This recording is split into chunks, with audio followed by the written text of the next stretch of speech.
The Austin Statesman defends itself on their decision to release the video as follows.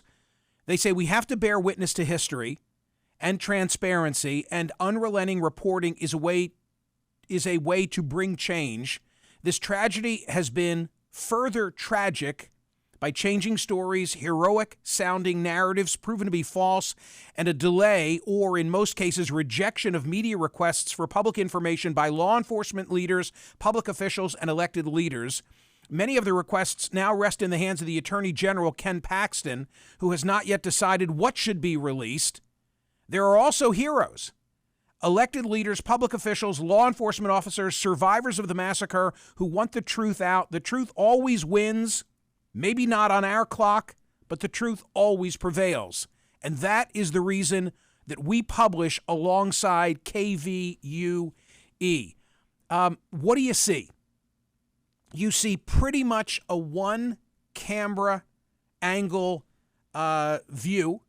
It's an intersection in what you would recognize as a school, and of course we now know it to be an elementary school, with this distinctive wall painting, color pattern, bulletin board. You see the shooter enter with ease.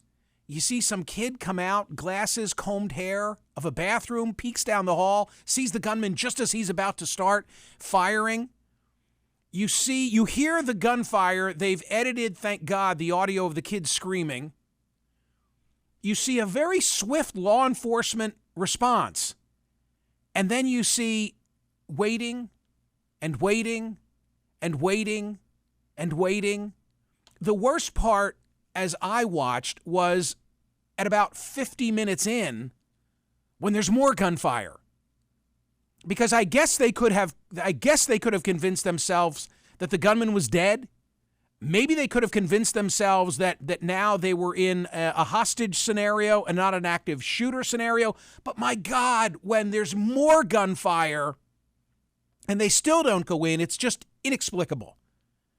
And when I finished the video, I could only wonder, was it cowardice? And as the minutes tick off the clock, what you'll see in the video is more and more, armaments of war.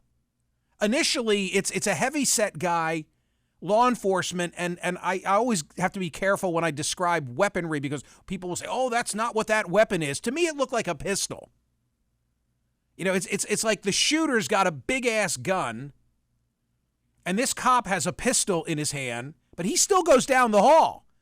And he's one of, I think, two who are grazed, because when he comes back, you can see him touching his hair and his head and looking at his hand for blood. He wanted to do something, even though, from what I could determine, he didn't have body armor of any kind. Those who then show up have shields, and they have helmets, and they have long guns. And they do nothing. Is it cowardice?